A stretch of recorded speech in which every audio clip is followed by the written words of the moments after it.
Thank you, Madam Chair, for yielding and for holding this hearing. I have some questions for the witnesses, but first, before we talk about why we're here, I think it's important to go back and look how we got here.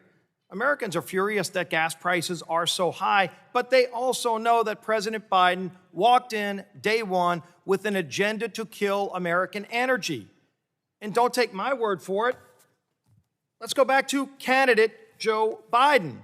When Joe Biden was a candidate for president of the United States, he was very clear what he wanted to do to shut down American energy production. As a candidate, and here you see him to the left, ironically, of Bernie Sanders, Joe Biden said, quote, "No more drilling on federal lands, no more drilling, including offshore, no ability for the oil industry to continue to drill, period.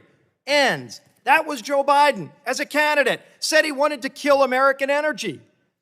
And I wish it ended there, but that's just where it got started. He then went on and issued a barrage of mountains of red tape from every one of his federal agencies to make it harder to drill in America. Not in other countries, by the way, just in America. Look at all the agencies that President Biden used to go after American energy producers. The Department of Energy, the Federal Energy Regulatory Commission, Securities and Exchange Commission, the Department of Agriculture, the Council on Environmental Quality, the Department of State, the Environmental Protection Agency, the Department of Justice, the Department of Interior, all of these federal agencies putting mountains of red tape on every American driller, making it harder to drill in America. Look at a few of them. Of course, we all know Keystone, day one, coming from the State Department. Killed the Keystone pipeline. He's not against all pipelines because he turned around and gave a gift to Vladimir Putin and green-lighted Nord Stream. So he made American energy less secure, but he said it's okay for Russia to produce oil and send it to Europe, making them addicted to Russian oil. Helping fuel, by the way, Putin's war against Ukraine.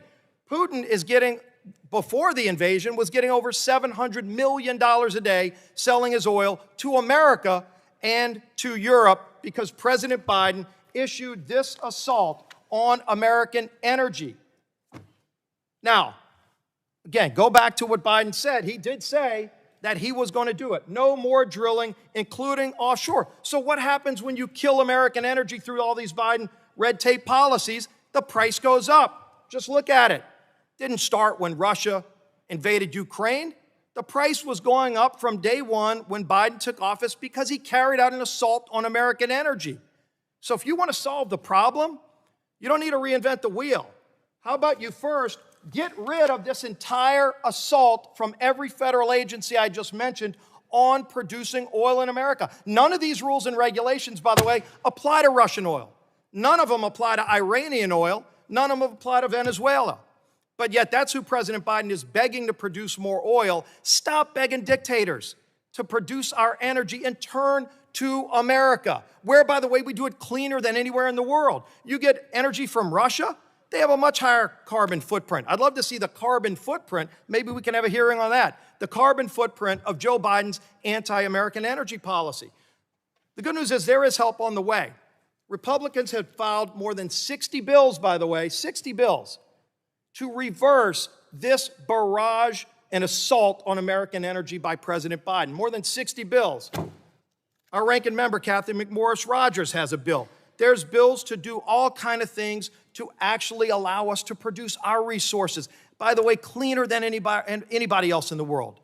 That's where we should be going with this. But I've got some questions for our witnesses, and I'll start with Mr. Lawler. My question is, does this whole mountain of red tape by President Obama make it harder for you to produce more energy in America?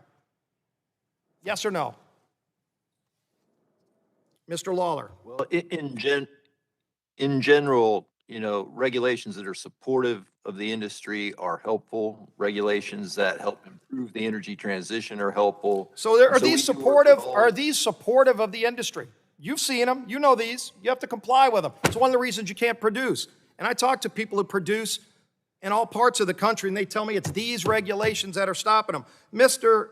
Worth with Chevron, do these regulations make it harder for you to produce energy in America? Yes, they do. Goods. Yes, they do, Congressman. Mr. Sheffield, Yes, they do, sir. Mr. Moncrief, Yes, they do. Ms. Watkins. Congressman, certainly some regulations are necessary for our business, but as I Do said these. before, we've got outstanding permits that would, if approved, would be enable us to bring even more production on Let's very open soon. up American Gentleman's energy. time's Let's stop the expired. assault on American Chair now is energy very and pleased to- lower gas prices. I yield back the balance of my